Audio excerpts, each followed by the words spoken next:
Hey, movie lovers, this is Leo. Mike. And Kevin from Films and Fermentation. If you love comedy, movies, and a good drink in hand, then you need to check out the Podnation Media Network.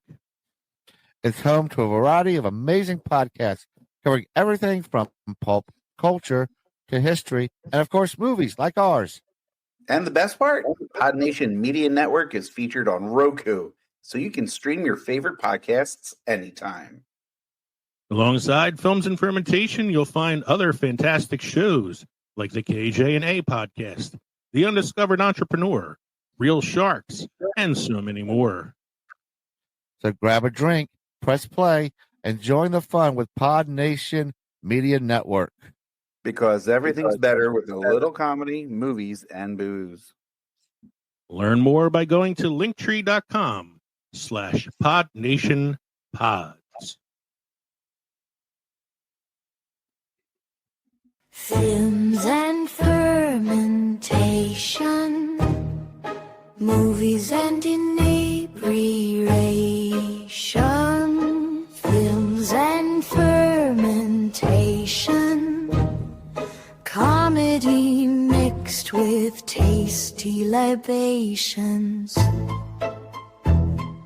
Films and fermentation with Leo, Kevin, and Mike. Mike gets the high note. Welcome to Films and Fermentation. Tonight we are doing a best horror movie bracket. We promise it's not too fucked up. We weren't messing with it 5 minutes before we started recording, so. That's right. We are Films and Fermentation, a movie and alcohol podcast, number one pop culture podcast on Good Pods, number one beer podcast on Good Pods. I'm Leo. I'm Kevin. I'm Mike. We're three friends who like to talk shit about movies while getting shit-faced. Grab your garlic, silver bullets, and emotional support beer. It's time for the Films and Fermentation Best Horror Movie Tournament bracket. This week, your favorite booze-fueled film nerds pit the scariest, bloodiest, and most delightfully ridiculous horror movies against each other to crown the ultimate terror royalty. Expect heated debates, questionable logic, and plenty of puns that'll make you groan louder than a zombie at sunrise. From Psycho to The Thing, no classic is safe from our bracketed madness. Tune in before the podcast mysteriously cuts out mid-sentence. And remember, don't split up. Don't look behind you. And definitely don't stop listening. Don't forget to drop us an email at filmsandfermentation@gmail.com or visit linktree.com/filmsandfermentation. Find all of your social media and podcast links. Become part of the Films and Fermentation family. We are now part of the Podnation Media Network on Roku. Visit the Films and Fermentation Substack to subscribe to our newsletter. We are an independent podcast, which means we are listener supported. So please consider joining our Patreon for as little as $1 a month to receive members-only content. That's right. For only $1, we'll cover your eyes during the scary parts. Go to patreon.com/fermentation. What's that? Except for Kevin, because he's already covering his eyes. So one of the three of us watches horror films. I watch some. But all three of us are voting on horror films tonight. I know we got, as much as I messed with the bracket, Kevin's favorite horror film is still on there. Yeah. Midsommar. That's messed up. It's a messed up one. No, I'll go through. I've seen that one. I've seen I've seen like at least half of the ones on here. As far as he knows, he's looking at the bracket for the first time. So that's true. He's only had it for 3 weeks. That's true. I mean, no, it wasn't around 3 weeks ago, was it? Yeah. Out to Leo a while ago. Send it to me a while ago. Go to patreon.com/filmsandfermentation or buy our shit at teespring.com or text us at 904-867-4466. What are we drinking tonight, gentlemen? Kev, why don't you go first? Yeah, okay. I'm already 3 deep, gentlemen. I started drinking after work. We had a happy hour at Double Nickel. Off tomorrow? No. It was just that kind of day. Mm-hmm. And tell me about it. And I went to Double Nickel, which I hadn't been to in a while. Took a look at their menu, and they had some leftover summers, but they had some nice fall beers that I was eager to get. The first, which I have had before, it's the Farmstead Flannel, which is an apple cider donut inspired ale. It is 5.9% alcohol by volume. It is brewed with cinnamon, vanilla, and brown sugar. And then following that, I will partake of the hallway. Can you gentlemen see the pattern? Yes, it is The Shining. It is the Shining hallway. This is a 6.8% alcohol by volume. This is a brown ale brewed with pumpkin spice and Madagascan vanilla bean. And the one that I was hoping to get, the one that really knocked my socks off today, was called Nocturnal, which was a stout. It was delicious in every way. It was a churro. It was churro flavored. It was like a dessert beer. And they had sold out. So wow. Here we are. Here we are. All of it sounds good. I like the design on that can. It's cool. Wasn't that pretty cool? Yeah. Mike, what do you got going on? So I've got my comfort drink. So when I go to comfort, I go to the bourbon orange smash from Devil's Backbone. There you go. I was going to try to do a mixed drink for the night or something themed. And then at the last minute, I was like, no, I'm too busy fucking up Mike's bracket. I don't have time to make a drink. So I'm just drinking. It's one of the things I had last week, but I decided to just stick with this and not drink the caramel pumpkin ale this week because I was hurting the next day last week. I'm saving my last couple for like a day where I don't have to get up the next day. So tonight I am drinking Troegs Independent Brewing Oktoberfest Lager. Toasty, crisp, and festive. It is 6.1% alcohol by volume, and I have a couple of them. So when I'm done this one, I have a few backups. All right, let's play a song. This week in film history with Mike.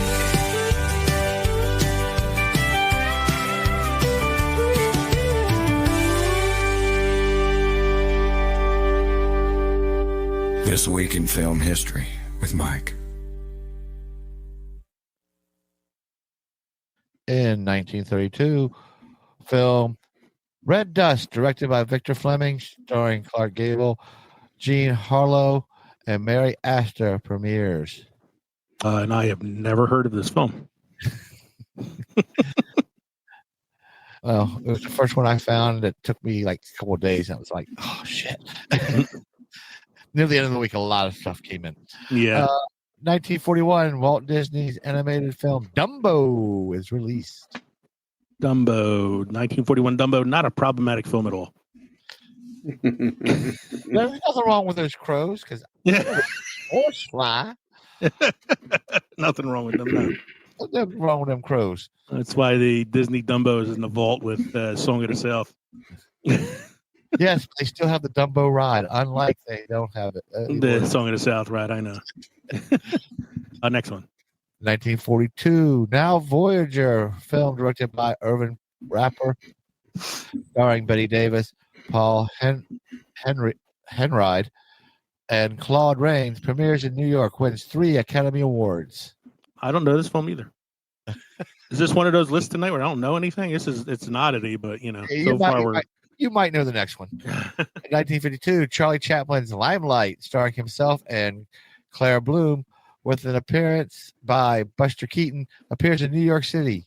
Not released in Los Angeles until 1972, winning Chaplin his only competitive Academy Award for original score. Took him 20 years to get from New York to L.A. Yeah. Well, he was traveling by the Oregon Trail, apparently. They were walking. Oh, speaking of walking. All right, I'll talk about it later. Well, I'll get to that. Just remind me of walking. Okay. Go ahead. 1962, The Manchurian Candidate, directed by John Frankenheimer, starring Frank Sinatra and Lawrence Harvey, is released. I have seen this one. This is an excellent movie. I've never seen the original. I saw the remake with it's Denzel, right? Denzel and Liev Schreiber. Liev Schreiber. Yeah. And isn't Meryl Streep in that one too? Yeah. She plays the mother. I haven't seen the remake. I heard it's not bad. The remake's good. But if you like the remake, check out the original. Check out the original. Amazing. Okay. The original is so good. And what's her name is in it? What's the Murder She Wrote? Oh, Angela Lansbury. It's her only Academy Award nomination is for this movie. She plays Lawrence Harvey's mother in the film, Yep. but she's only like 7 years older than the actor. It's a good movie. Frank Sinatra is really, really good in it. I know the next one. I guess the next maybe 4 of the next 5 you've probably seen. 1978 Halloween, directed by John Carpenter, starring Donald Pleasance and Jamie Lee Curtis, in her film debut, is released. Yes, I have seen Halloween. It's a John Carpenter film. I've seen many John Carpenter films. Seen all Multiple John. times. Yeah, I definitely saw the next one too. 1984, The Terminator, directed by James Cameron, starring Arnold Schwarzenegger, Linda Hamilton, and Michael Biehn, is released in the U.S. All right. I really would have pissed you off if I fucked with your bracket anymore, but I was debating if Terminator should be on the list. No, I don't think And I decided that there are certain movies that, although they have some horror elements to it, they are more action, like thriller kind of things. Yeah. And so Terminator is like on that list. I didn't put it on there, but you know, honorable mention. Next one. 2012, Skyfall, the 23rd James Bond film, directed by Sam Mendes and starring Daniel Craig and Javier Bardem, premieres in London. So I have not seen Skyfall. Really? No. That is a good one. I've heard it's a really good one. I heard Javier Bardem's really good as the villain. The only Daniel Craig one I've seen is the first one, the Casino Royale. Oh, geez. So yeah, I have not seen Quantum of Solace, Skyfall, or Spectre. So I'm like really behind. Or on No these Time movies. to Die. I have not seen No Time to Die either, even though I know he dies in it. I think out of all of them, Skyfall is by far the best out of all the Daniel Craigs. It's the one that I've heard was probably the best one. Yeah, Because the second one's Quantum of Solace, right? I believe so. I think that's the second one because that's just a weird title too. Like, I can't say they were any of them were terrible, mhm. but I think Skyfall's story by far just beats out any of the others. I mean, I like Daniel Craig in as Bond. I liked him in Casino Royale. So, speaking of Bond, in 2015, Spectre, the 24th James Bond film, directed by Sam Mendes and starring Daniel Craig, premieres in London. this is one I kind of want to see because I know that Christoph Waltz is in it as the villain. It was a good This film. time, yeah. And the last one, sir. 2018, Freddie Mercury biofilm, Bohemian Rhapsody, directed by Bryan Singer, starring Rami Malek. Rami Malek. Best Actor Academy Award 2019, premieres in London. You know, that guy from that TV show with the computers and stuff. The robot, yeah. He was also Amun-Ra in the Night of the Museum, yeah. Yeah. I liked Bohemian Rhapsody. I thought he was excellent in it. Mm-hmm. I don't think he deserved the Oscar. No? I know, hot take.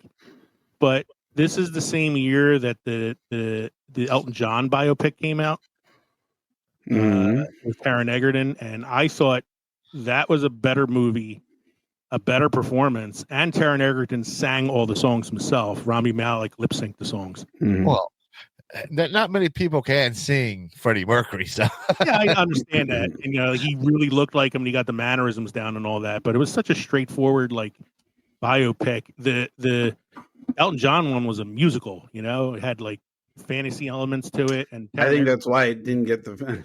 I think so too. And it's a shame because I think he had the better performance that year as far as like, you know, there you go. But you know, I'm not whose knocking performance I Rami Malek. really liked in Bohemian Rhapsody?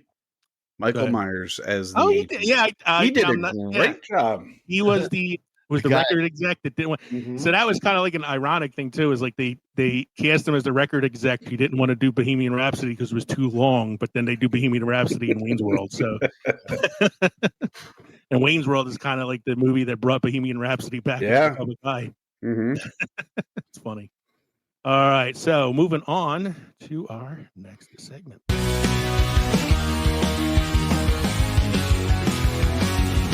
Kevin's here, he's here for beer. He's got news, it's beer in the Kevin. Kevin.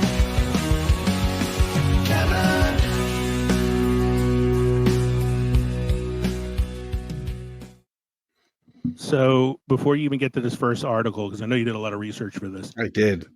is this the Utopia beer that we got to smell the bottle for? It is. Mhm. That's funny because Wasn't supposed to be in. you read the story and then we can tell the story. Okay. So this is out of Sam Adams Brewery in Boston, Massachusetts. New Sam Adams beer is illegal to buy in 15 states because it's too strong. Boston-based brewer Sam Adams has released a new beer that's so strong it can't be sold in 15 states, including New Hampshire, Boston, Massachusetts, neighboring state. Sam Adams calls it Utopia 2025, an extreme beer with a 30% alcohol by volume. Previous versions of Utopia have been between 24 to 28. Typically, a beer has an ABV of about 5%. If you want flavor, then around 7 to 8%. New Hampshire caps alcohol by volume in beers at 14%. Other states where the alcohol content in a Utopia beer exceeds legal limits include Vermont, North Carolina, Georgia, and Oregon. Sam Adams said reaching 30% ABV was a personal goal of founder and CEO Jim Cook. But more important was reaching getting the flavor right for a beverage that blurs the lines between beer and fine spirits. This year's release combines vintages aged up to 30 years, finished in Irish whiskey, Amarone, white port, ruby port, Carcevalos, cognac, and Scotch casks, creating complex layers of caramel, oak, dried fruit, subtle smoke, and citrus, Sam Adams said in a statement. Excuse me. The suggested retail price is $240 for a 24.5 ounce bottle. And it can be found now at specialty liquor stores where it can be legally sold. Sam Adams said a serving of the beer should only be 1 or 2 ounces. Reviews for previous versions of Utopias on Beer Advocate website are high, though some question whether the price is worth it. The taste is super intense, one reviewer commented, so much going on with a slight burn on the way down. Drinks nicely for the ABV, but no doubt about it, this is a sipper, wrote another person. Uh-oh. Oh, somebody's here. Come here. And that's the end of the article. How about that? Okay, well, there you go. 30% ABV. So I took a guess that it was the Utopia because Kevin and I got a chance to sniff the Utopia. Mm-hmm. When we went to Boston many years ago. We did a tour of the Sam Adams Brewery. And because the ABV and the Utopia is so high, they can't give it to you for a tasting because they were only allowed to give you like so much beer for free, basically, when you do the tastings. But we were allowed to smell one of the bottles, and it was very sweet, had like a syrupy smell to it. Mm-hmm. It was $250 a bottle back then because of how high the ABV was and how long they like aged it. And it was, I do remember the girl doing the tour telling us that it was very thick and syrupy, and she would actually put it on her pancakes. At the time, I thought, that's interesting. But now when I think back on it, she might have had a problem. I tried that one time. I tried putting like a syrupy alcohol on my pancakes, and all that happened was the pancakes soaked it up, and it was terrible. Became a rum cake. Yeah. Yeah, so that's what you do. That's what you do with Southern Comforts. It's too sweet for whiskey. So on your pancakes, you really got a problem. Well, that's why I like my tiramisu soaked in Kahlua, as opposed to putting in actual coffee. Yeah. What's the other one you got there, sir? This one's a little bit closer to home for us, gentlemen. Yuengling announces a limited release of a new apple beer. Is it apple butter beer? It's not apple butter beer. The latest entry into... Oh, sorry. Hold on. Let's add something. What is going on there? Okay, that's just weird then. The highlight. DG Yingling and Sons, America's oldest brewery, has announced the release of a brand new apple beer, which is only out for a limited time. The latest entry into its Eagle series, number 13, is an apple beer, a crisp Pilsner-style beer brewed to capture the essence of the season. It opens with bright apple aromas and a refreshing taste, highlighted by a mild apple tartness that adds a touch of autumn character. The balanced hop and malt profile creates a smooth finish to make it an easy, satisfying choice for cool evenings and seasonal celebrations. With its crisp flavor and hint of orchard freshness, Yingling Apple Beer is the perfect way to toast to fall. The beer will only be available for growlers or pints at their Pottsville tap room. But if the response is great, who knows, maybe they'll make even more. The brewery is having and they're in Pottsville. The brewery is having a pour party on November 20th. So mark your calendars now, gentlemen. P-O-U-R pour, right? P-O-U-R, correct. Yeah. Not just like, wait a minute. if you're poor, come up and get some free beer. That's what I want. Give me some free beer because I'm poor. I have the pour. Yeah, I have the P-O-O party. Please, we're so poor. At their Pottsville tap room, and you're invited. Guests can enjoy 10% off Yingling retail merchandise during the event, which only takes place on the 20th of November, and it does not include any beer that's purchased. There will also be a Let's Cook Charcuterie Boards workshop the 20th of November at the Pottsville gift shop. Guests will learn about themed board components, delicious dip recipes, and nutritional balance options. And that's it. No information on the ABV, but if you want it, that's where to go. Well, I mean, I also said like you could only get it in crowlers right now, anyway. So. Yeah. Bless me. All right, I'm not going to play my song for the movie updates because I don't really have a lot to go on. I just remembered when we mentioned the word walking earlier. I just watched the movie. I actually just finished it right before we started recording tonight. A movie I've been wanting to see since it came out, but I wasn't able to get to the theater to see it. But now that it's available on the dark web, I was able to like watch a copy of it. It's a movie called The Long Walk. It stars Mark Hamill. I don't know if it's age or character choice, but he sounds like he smoked 800 cigarettes in a row in this movie. But it was better than I thought it was going to be. It's a Stephen King story about a competition where these kids, these guys, these boys have to walk nonstop 3 miles an hour minimum until there's only one of them left.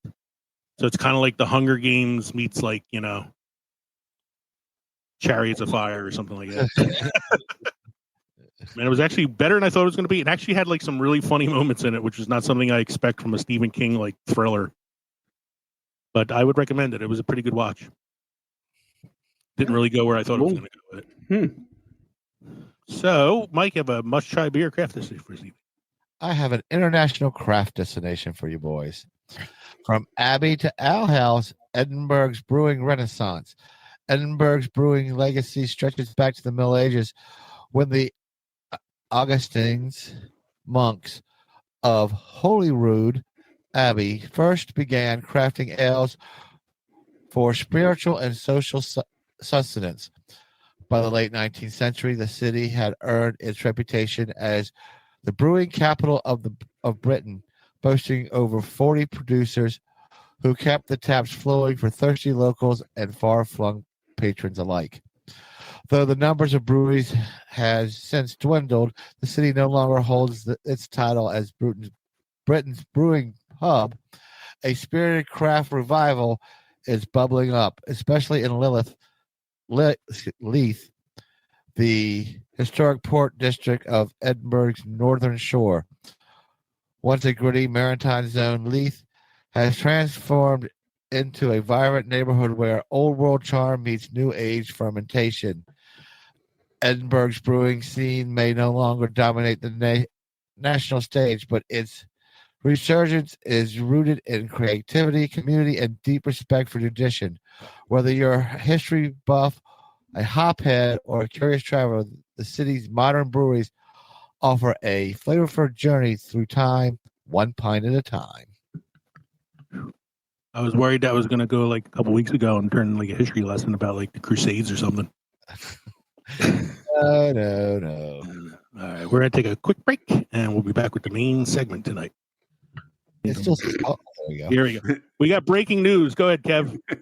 It is apparently Diarrhea Awareness Week, and it's running through Friday. So make sure that you put on your brown ribbons and I was going to say the ribbon brown. And the ribbon's brown. The ribbon should be brown with like nuts in it.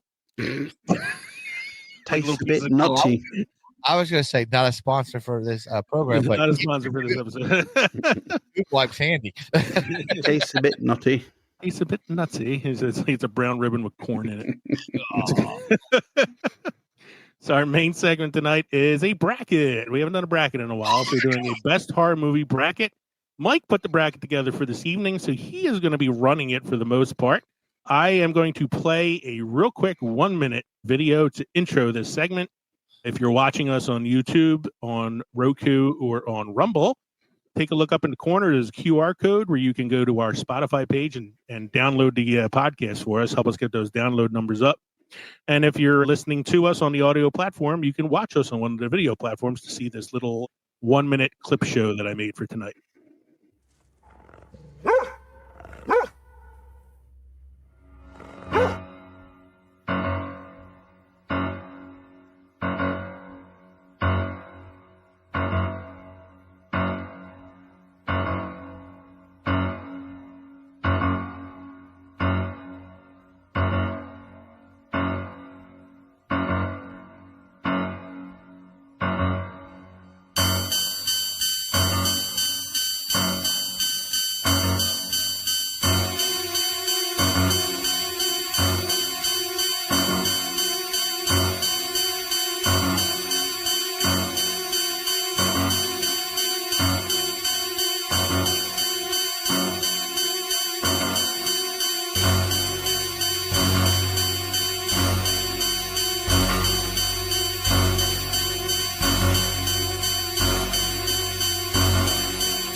Remember, kids, the lesson is don't have sex or you get murdered. Exactly.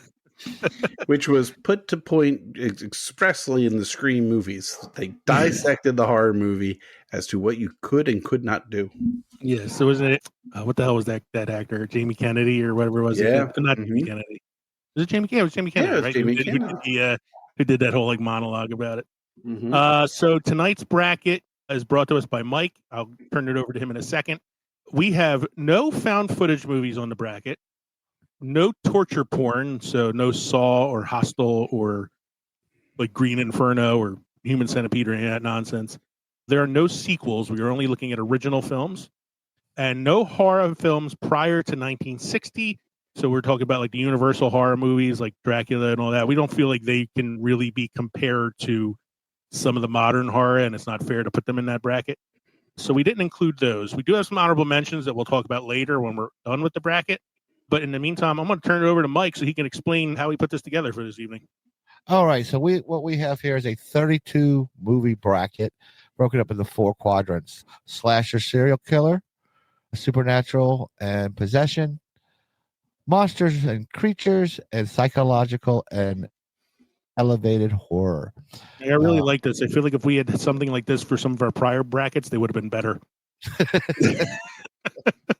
Like the Sean Bean death bracket could have had some like categories to it. And Fantasy death, villain death, the field had its own bracket. Do you Um, want to go through the films first, Mike? I could do that. I was going to say that each bracket has it's like a traditional bracket: 1 versus 8, 3 versus 6, 4 versus 5, and 7 versus 2. Okay. Each bracket. You want to go through every movie first, or just go as we go through them? So how should we do this? Should we do this like just go like category at a time? So like start with like slashers and serial killers. Yeah, do the first. We'll do the first one on each each bracket. And All right, go I'm going to bring the bracket up on the main screen here. So if you're watching us on Roku or YouTube, etc., you can see the bracket for yourself. It's up on the screen here. So, Mike, go ahead. Okay, so our first one is number 1, Halloween 1978 versus The Hills Have Eyes from 1977. Okay. I don't have to explain what I'm picking. Yeah. Kev, what do you think? I was going to go with Halloween. Yeah, I think Halloween's going to be unanimous one on that one. No, it's not just because I'm a Carpenter fan and a Carpenter purist and all that stuff. I think Halloween is the movie that kind of started the slasher genre. Mhm. Now, The Hills Have Eyes is a fucked up movie. Yeah. A really messed up movie. There was a remake that came out in the early 2000s as well. Was the remake a Rob Zombie? I don't think it was a Rob Zombie. I'm not sure. No, I don't think. I don't None know. of these movies are on the list either. So, Oh yeah, there's no Rob Zombie movies on the list because if I had to watch, I'd rather fuck a bag of razor blades than have to watch House of a Thousand Corpses again. Again? A shout out to Jason and Kathy from the All Hallows Eve podcast. so yeah, that sounds like it's a unanimous. Halloween is moving on to the next line. It was not Rob Zombie. It was not Rob Zombie. Yeah, I wasn't sure about that one. It was Alexander Asia. I don't know who that is. But it was written by Wes Craven. Oh, well, I think he wrote the original one too, so he probably has like a story by credit on the remake. Mm. All right, go ahead, Mike. So the next matchup we have is Scream versus the Texas Chainsaw Massacre. One of you guys go first.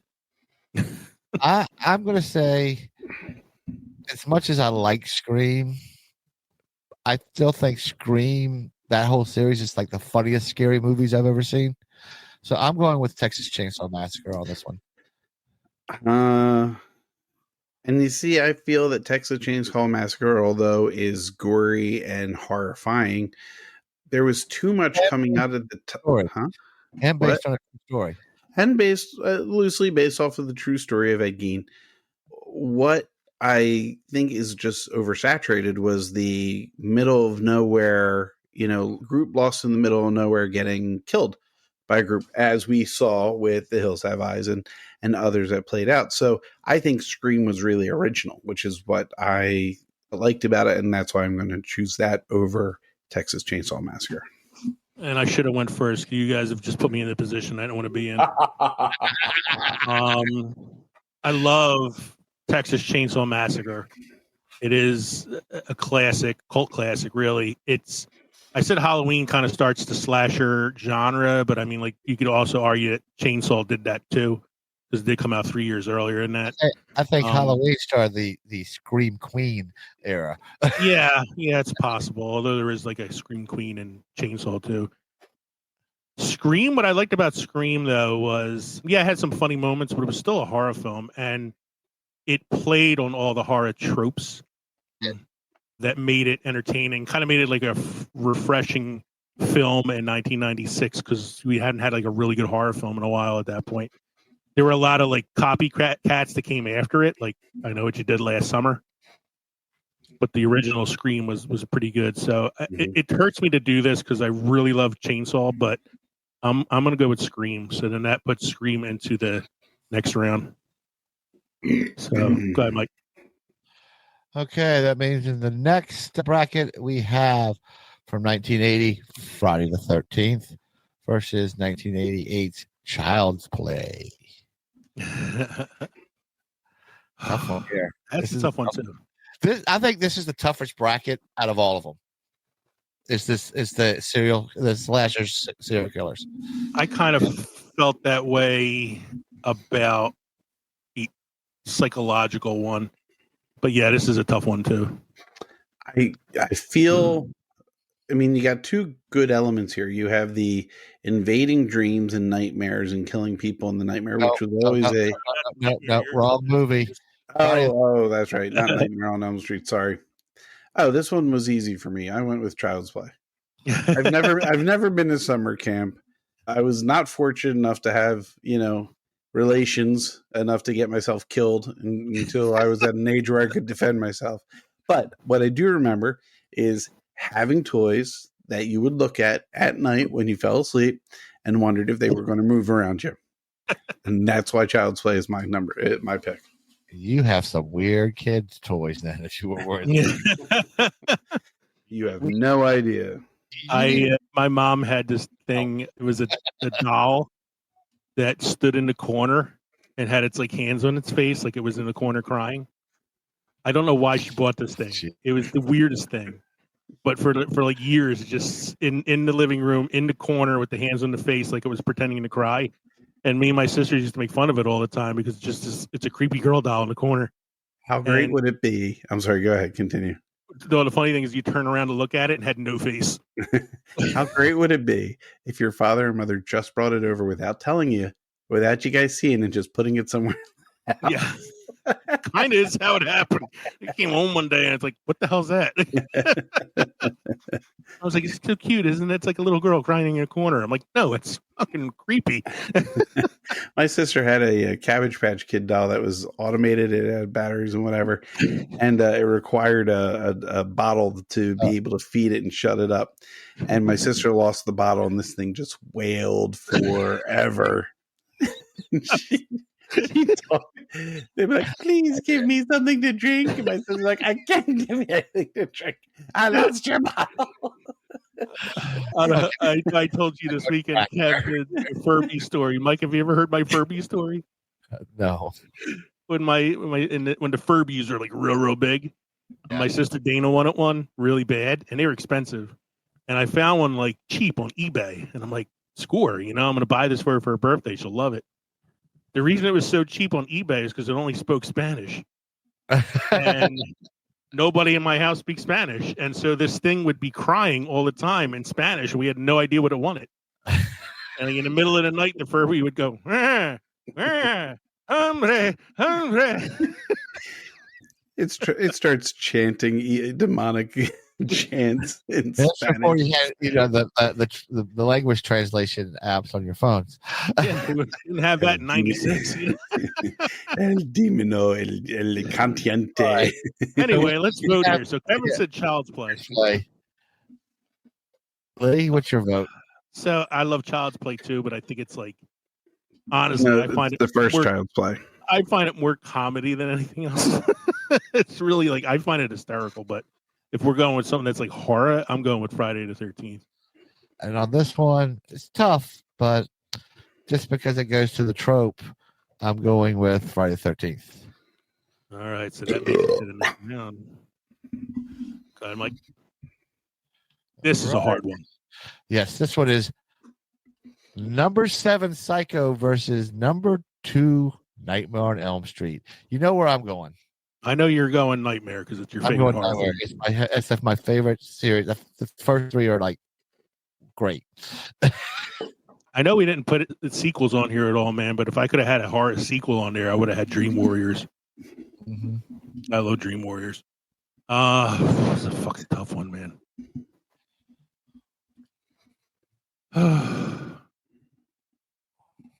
As I love Psycho, I love Hitchcock. But to me, Psycho is more like a suspense thriller with like a cool twist ending. Like if I'm looking at like pure horror film. Well, you gotta remember this bracket is serial killer, so he would be considered a I know. But I'm like, if I'm going more like pure horror, I'm going Nightmare on Elm Street. I feel like Psycho is more like a crime thriller. Yeah. And do we know, was Norman Bates a serial killer? I mean, we only know that he killed the one woman. We know that he kept his mother's corpse around, but is there any backstory? Did he kill others? I would assume it's implied. Yeah, I think it's implied that he would like kill people who came to the hotel.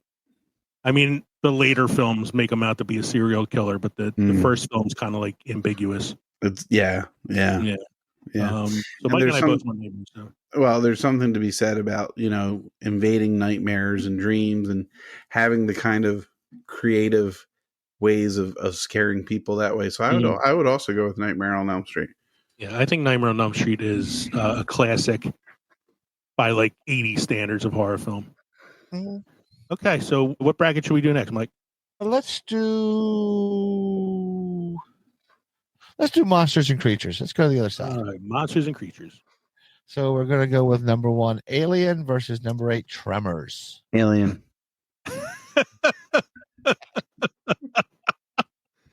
No love for Kevin Bacon, man. I love Kevin Bacon. Tremors is more comedy than it is scary. I mean, It is. It's I want to make this harder than it is. they're little Audrey 2s that just Yeah. are in the desert. You know. A number 1 versus a number 8. It should be easy. Yeah, I want to make it harder than it is because I love Tremors, but yeah, it's Alien, man. It's Alien all the way. We just did a whole episode on it. So, All right, yeah, so we're gonna Alien. go number 3, The Thing, versus number, what was it, 6, A Quiet Place. I think you know where I'm going. Yeah, I think I know where you're going. Kev, what do you think? I'm going with A Quiet Place because I like the idea of the movie is silent for a reason, and to try to maintain that silence while things that are listening can kill you is just a very interesting premise, you know. And to top it off, you have the girl that's deaf, so you know. But yeah, I'm gonna go with A Quiet Place. It broke my heart, Fredo. I know it is, and I love The Thing. You know, if they only had one person who could speak Swedish, they would have known in the very beginning of the Yeah, movie. right. Just shoot the damn dog. It's the only But, time you ever want them to kill the pet in the film. So, okay. Mike, what are you going with? I understand where Kevin's coming from, but this is monsters and creatures, and I think the creature, the Thing, is a scarier creature. So I'm going with The Thing. I mean, and I'm going with the I same don't know thing. if I agree. I mean, just the monsters, which I don't think you see until the very end in A Quiet Place, are fast and terrifying. It's like, you know, the running zombies as opposed to the slow moving zombies. But I think that's what makes the Thing's monster so creepy is that you don't know And I think that's where a it good is point because to it say. looks like You don't- everybody else. Right. You don't know who is the Thing or who is the monster in that one, which I think goes a long way for a push for the Thing. I'm going to stick with A Quiet Place, but I mean that would be the element of the Thing that makes it stand out. Okay. So The Thing moves on. We're going to head to the next one, which is 3 versus 4. Night of the Living Dead versus Hellraiser. Leo, I just made this hard for myself. I know you did. So I changed the bracket before we started recording to add a couple movies that I thought needed to be on the bracket. These were two of the movies that I Yes. chose, not realizing I put them up against each other. I love Night of the Living Dead because zombie films are like my favorite genre of horror film. I love zombie movies. But Hellraiser is by far my favorite horror film of all time. So, I mean, I obviously have to go with Hellraiser because it's my favorite horror film of all time, but it hurts my heart to not have to be able to vote on Night of the Living Dead. Well, I'll give you the vote for the Night of the Living Dead. I like zombie movies. I do too. I love zombie movies. At least Kevin with the tying vote. I think I have to go with which one scared me more when they came out. And I know Night of the Living Dead came out a while back, but they weren't the zombies that that I know of today that are the ones that I'm that are more terrifying. But Hellraiser, Pinhead, and all the other fun members of the gang are truly terrifying. So all right, so Hellraiser moves on. And then we go with our final bracket. The number 7, The Fly, versus number 2, Jaws. Jaws. We just did a whole 50th anniversary episode on it. Yeah, but I think finds waves. for the horror aspect, I'm going to go with The Fly. Your scientists were so busy trying to figure out what they could. They didn't bother to think, should they? Yeah, but he's the one who didn't bother to think whether he should. And who is the love interest? Gina Davis? Mhm. Okay. So if Jeff Goldblum ended up trapped in a spider web while a spider was coming down and it's going, no, save me. That would have pushed the fly in favor of me in favor of the fly. I think I'm going to have to go with Jaws. It kept people out of the water. Listen, I just rewatched. I didn't rewatch the original Fly, but I watched that scene on Yeah. YouTube where they find the fly with the human head going, "Help me!" Mhm. Fucking creepy, man. That shit Yeah. is so creepy. Yeah. For terrible early '50s special effects, it's so creepy. Whereas Jaws kept people out of the water, the fly kept people away from the coleslaw. I didn't want to teleport after I saw the fly. All right. So we're All going right, to so where move we going on next? to my next favorite type of bracket, supernatural possession. All right. We're going to start with number 1, The Exorcist, versus number 8, The Barbarian. So I put Barbarian on here. It's a newer film. I know I'm the only one of the three of us who saw it. It's a really good movie with a really cool twist ending and it's kind of like a new take on the horror film. I know it's not going to go to the next round. Yeah. So I don't care about that. I just felt like it needed to be in the brackets because I'm going with The Exorcist too because Oh God, The have to Exorcist. go with The Exorcist. The Exorcist. Come on. Like, how can you not go with The Exorcist? It's a movie that had like redefined horror for a generation. I just felt like I just want a Barbarian to get some kind of like representation. What do you think, Kev? Oh, I said He said Exorcist. Exorcist, yeah. Yeah. Okay, I must have missed that. So Okay, that's Exorcist that's is unanimous. 23. Yep. So we're going to the next bracket, which is The Conjuring versus Event Horizon. I haven't seen Event Horizon. Have you seen The So- Conjuring? I have seen The Conjuring. Okay. So, I had to turn off Event Horizon. I thought it was going to be a fun sci-fi movie. It was not fun. It was sci-fi. It was not fun. It is if Alien is a haunted house in space, Yeah. Event Horizon is a haunted house in space that took steroids. And I could get through The Conjuring. I could not get through Event Horizon. Thus, my vote is for Event Horizon. My vote is for. So I like The Conjuring. I thought it was a good movie.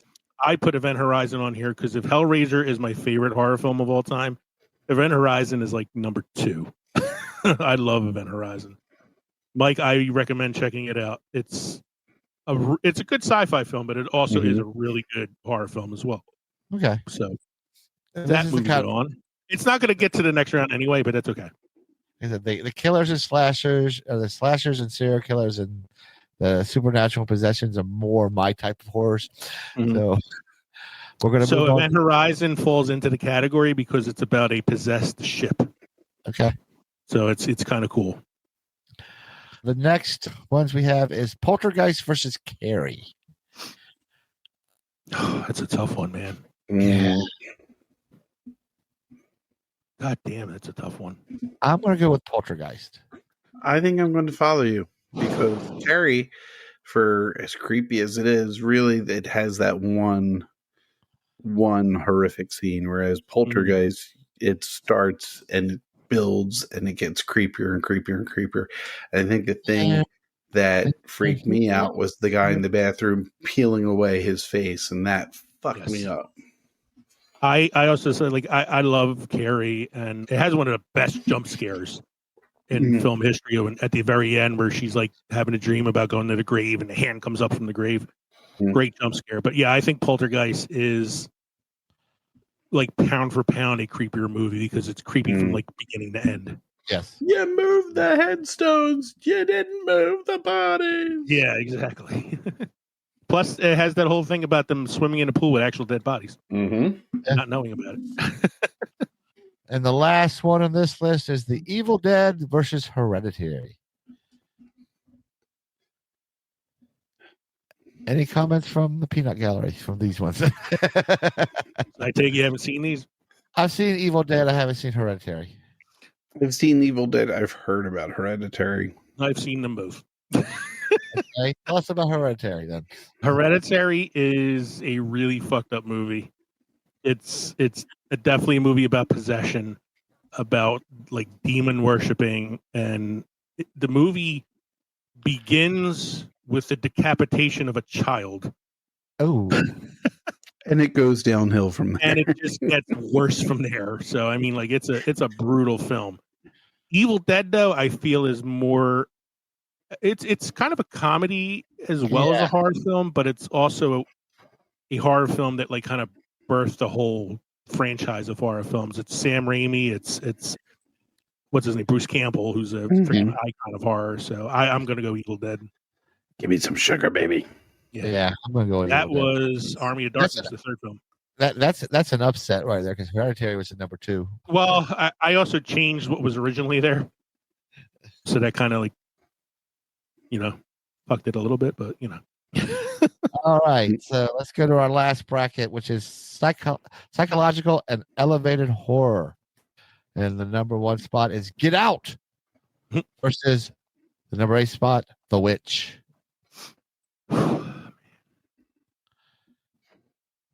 Get Out's a good movie. It is a horror film. Mm-hmm. It's psychological, but I don't feel like it's as outright scary as like The Witch is. The Witch has like some creepy jump scare moments.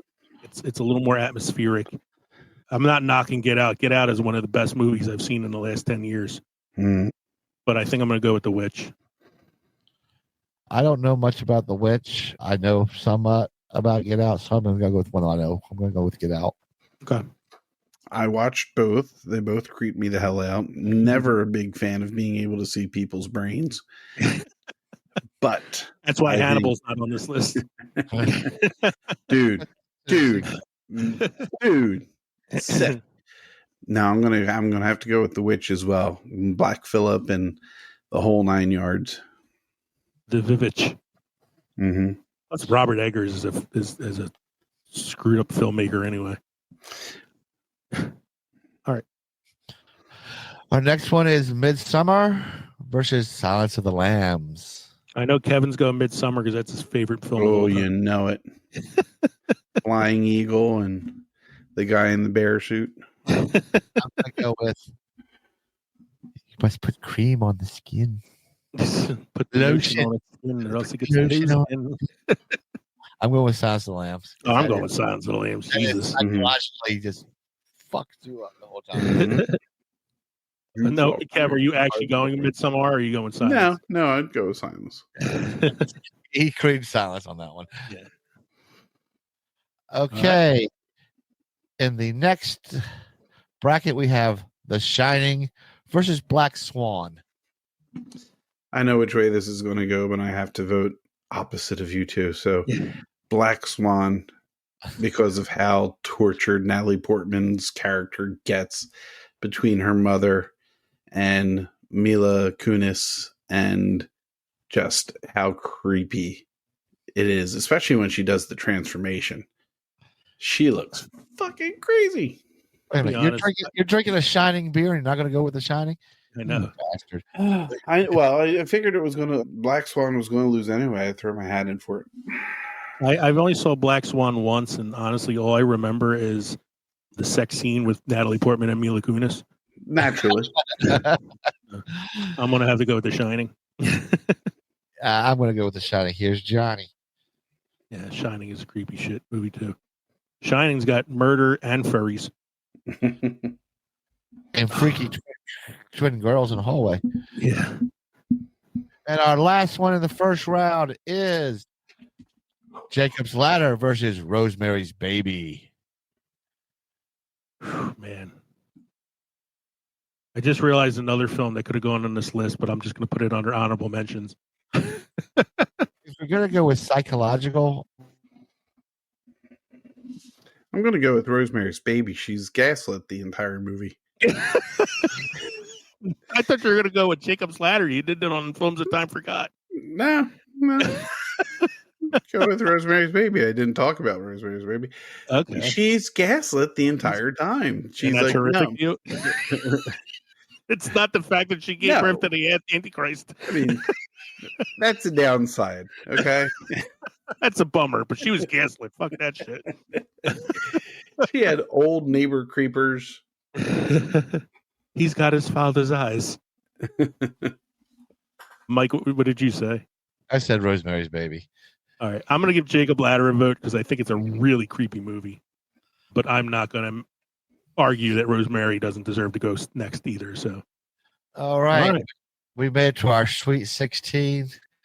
So we start back up in the slasher serial killers with Halloween versus Scream. Halloween. Halloween. I think you're going to know I'm going to vote on a couple of these. So, here's going to be probably one of the toughest in the brackets. Friday the 13th versus Nightmare on Elm Street. Nightmare. Oh, wow. I didn't even realize that that's where that landed. I knew that was coming. Wow. Freddy versus Jason. Freddy versus Jason. They had a whole movie about this. I did. I'm going Freddy, Nightmare. I'm going Nightmare myself, which means it's going to be Michael versus Freddy later on. Wow. Nightmare goes next. Okay. There. Okay. Let's move on back to the Monsters and Creatures bracket. Everything about the second round hurts my heart. I know it does. It does. So the first one's going to be Alien versus The Thing. Can you guys vote first so I don't have to break my heart? Alien. All right, good. Now I could give The Thing a vote even though it's not going to win. All right. And then we're going to go Hellraiser versus Jaws. Hellraiser. Hellraiser. I mean, I love Jaws. I just don't think it's as scary as Hellraiser. Mm-hmm. No. All right. All right, we'll move on to Supernatural and Possessions. We got The Exorcist versus Event Horizon. Exorcist. What? I know Exorcist is going to win, so I'll give Event Horizon one vote. Yeah, it's going to be Exorcist.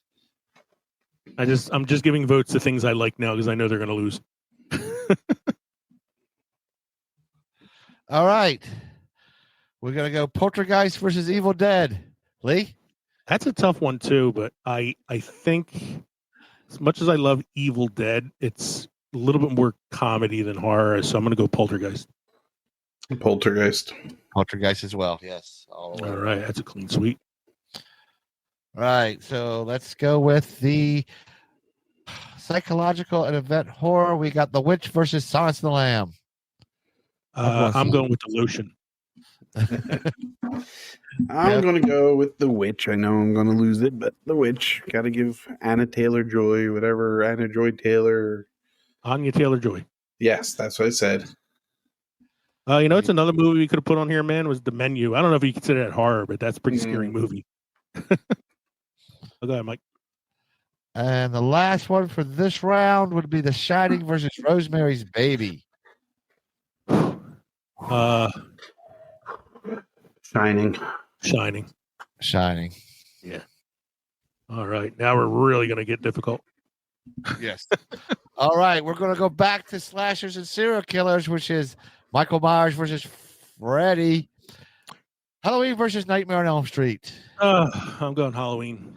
I'm going Nightmare. Oh, upset. Number 2 beat number 1. You're going Nightmare? Yeah, I'm going Nightmare, of course. Yeah, I'm outnumbered on my favorite films. We're going to go Alien versus Hellraiser. Alien. Oh, God damn it. You suck. All right, Hellraiser is my favorite horror film of all time, but I will admit it's not as high quality a horror film as Alien, so I'll give it to Alien. Yep. Like, I'm assuming you go Alien as well, right? I was debating there for a while. It was Yeah. Supernatural versus Possession. Exorcist versus Poltergeist. God damn. I think I take the religious road over just the spiritual road, so I'm going to go Exorcist. Especially when you consider what they had Linda Blair. the girl Linda Blair doing, I mean, To get Poltergeist that has that poor whole girl like, to spin her head all the way around. yeah, Poltergeist and And- vomit pea soup. Super. Poltergeist has that whole like curse of the film thing going for it too. Though. Go on, My Mike. vote. I'm going to go with my one because of the two, Exorcist scares me more. So I'm going with Exorcist.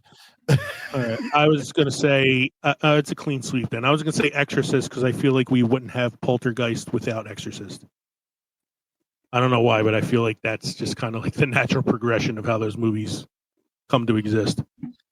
So Okay, here's another tough one here. Silence of the Lamb versus The Shining. I'm going Silence of the Lamb.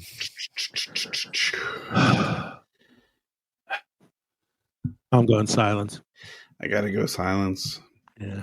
I mean, I think Shining is more a pure horror film than Silence of the Lambs, but Yeah, Silence but of the Lambs is a super cannibalism, better film. cannibalism tops so much. It's a scarier film to me because it's like steeped in something kind of real. Because it's Yeah. it's not only got her dealing with the psychological things with Hannibal, but you also got a killer she's trying to Buffalo kill. Bill. Yeah. Buffalo Bill. And an older SBI director who's trying to fuck her. Yeah. All right. We're on our Wow, this is- final four. Jesus. This is ugly. Yeah. We've got Nightmare versus Exorcist.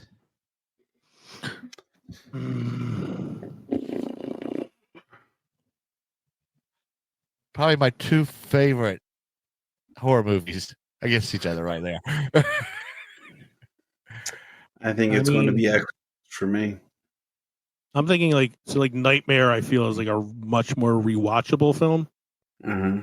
but I feel like Exorcist is like existentially scarier. Yeah, I'm going to go with that with you guys on that one. Exorcist for me would be the scarier, even though how much I love Nightmare. Yeah. I think Exorcist. So that gets it to the finals. Yes. All right. And then we got Alien versus Silence of the Lamb. Psychological versus monsters. I'm going to go Alien. Yeah, listen, I love Silence of the Lambs. Like it's one of my all-time favorite films. But I think for pure horror, in terms of like jump scares and creature design and all that stuff, I'm going to go Alien. Which brings us to the finals. Alien versus Exorcist. Exorcist. It's interesting. Now, if you want to look at this in the way the brackets went, Nightmare was a number 2, Exorcist was a number 1, Alien was a number 1, and Silence came out of nowhere. So we have two number 1s versus each other at the end of the championship. Where do we go from here, boys? Can't we just put the two together where Ripley's going up to the alien saying, "The power of Nostromo compels you"? Out of these two, I'm going to go with Exorcist because I think Alien's more sci-fi than horror. Where Linda Blair versus the alien. She's like staring at the alien. Your mother sucks cocks in hell. I think Exorcist of all these movies scare me more than anything. I still love watching it. Yeah. Your mother's in here with us. Like Alien. Which I love to watch too. I love Alien. It doesn't scare me. I think it's part of it that I've seen it so many times. And But- once you get over the jump scare or the shock of what the alien looks like, Mhm.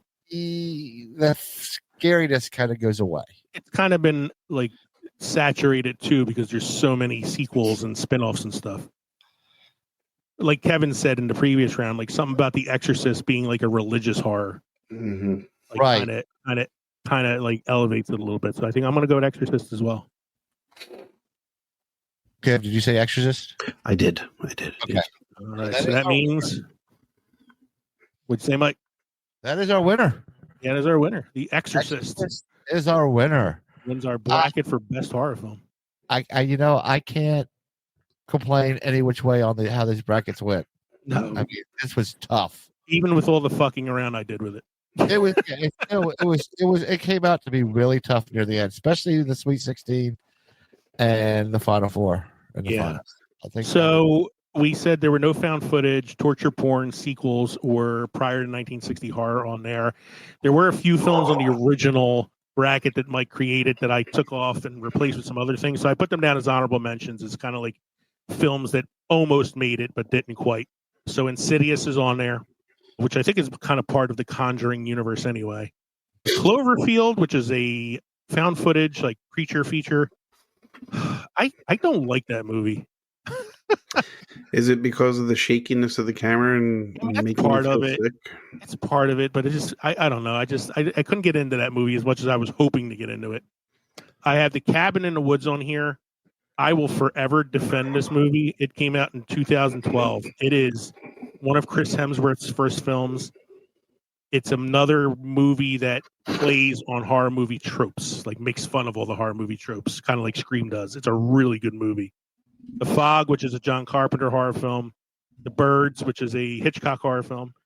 Shaun of the Dead, which is a comedy, but also is one of the best zombie films I've ever seen.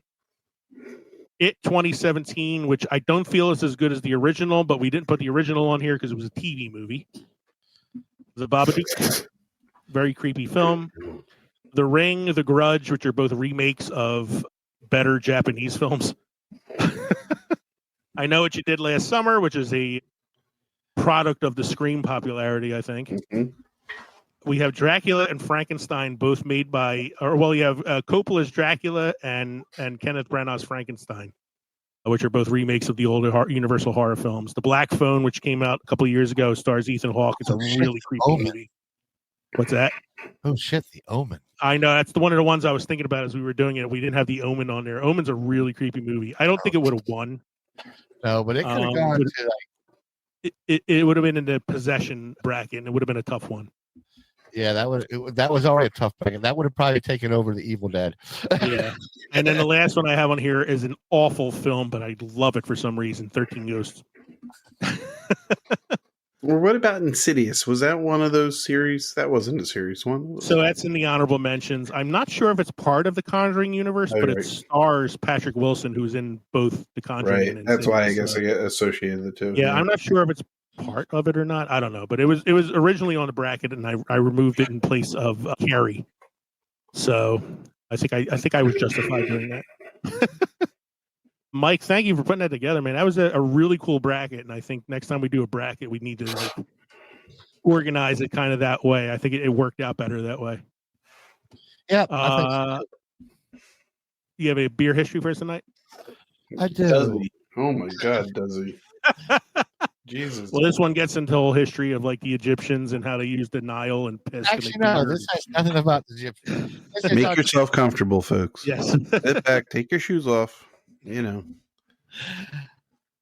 All right. On January 24th, 1935, a quiet revolution popped its tops in Richmond, Virginia. The Gottfried Kruger Brewing Company, in partnership with American Can Company, delivered 2,000 cans of Kruger's fine beer and Kruger's cream ale to local drinkers. The response was a astounding 91% gave their approval. With that, the age of canned beer was born. The American Can Company first attempted in 1909, fizzled, stymied by the carbonation and chemical reaction with tin. It wasn't until the end of Prohibition and 2 years of intense research that a breakthrough emerged: a pressurized can with a protective lining that preserves the beer integrity. Krager's leap of faith paid off. Within 3 months, over 80% of distributors carried its can offerings, and the company began to chip away at the dominance of the brewing giants like Anheuser-Busch, Pabst, and Schlitz. By the end of 1935, more than 200 million beer cans had been sold. The appeal was practical and immediate. Cans required no deposit, stacked easily, chilled quickly, and resisted breakage. Their popularity surged throughout the 1930s and exploded during World War II, when the millions of cans were shipped to American troops overseas. After war, national brewers harness the power of can distribution to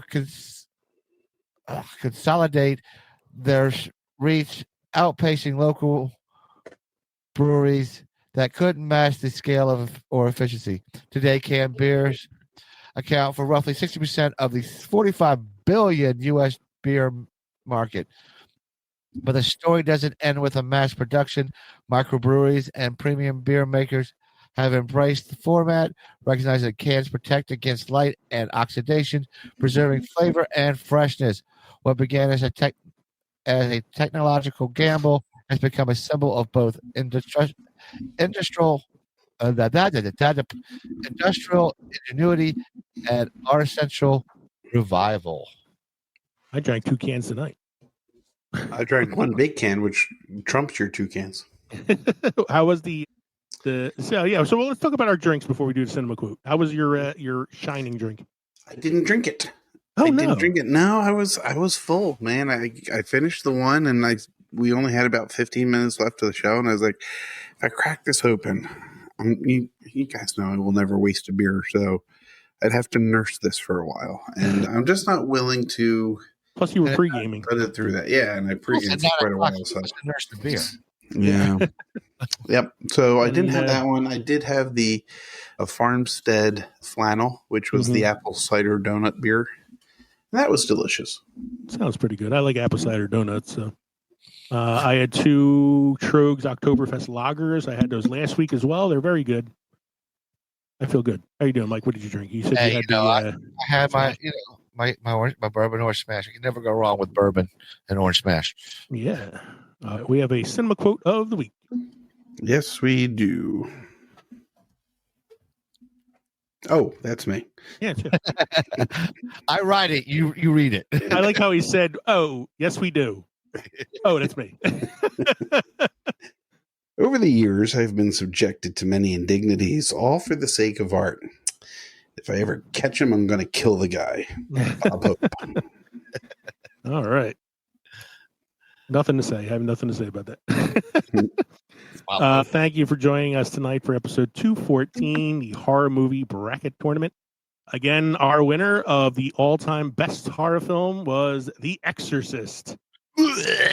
As Beetlejuice once said, I saw The Exorcist 648 times, and it keeps getting funnier every single time I see it.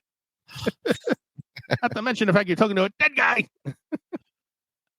So we hope you enjoyed listening to this podcast as much as we enjoyed recording it for you. Don't forget, you can drop us an email at filmsoffermentation@gmail.com or visit linktree.com/filmsoffermentation to find all of our social media podcast links. You can watch us on Roku, on the Podnation Media Network, on YouTube, on Rumble, join our Substack newsletter, or join us on Patreon. And if you're watching this, you can scan the QR code up on the top of the screen in order to download the episode on Spotify. Don't forget to stop between the crossroads between Pickled and Fermented next time around for episode 215. Our next episode will be dropping in the beginning of November. So we're going to be doing a Veterans Day episode in honor of Veterans Day in November next time around. In the meantime, I'm Leo. I'm Kevin. I'm Mike. This has been the Films of Fermentation podcast. Happy Halloween and cheers, everybody. Cheers. All right.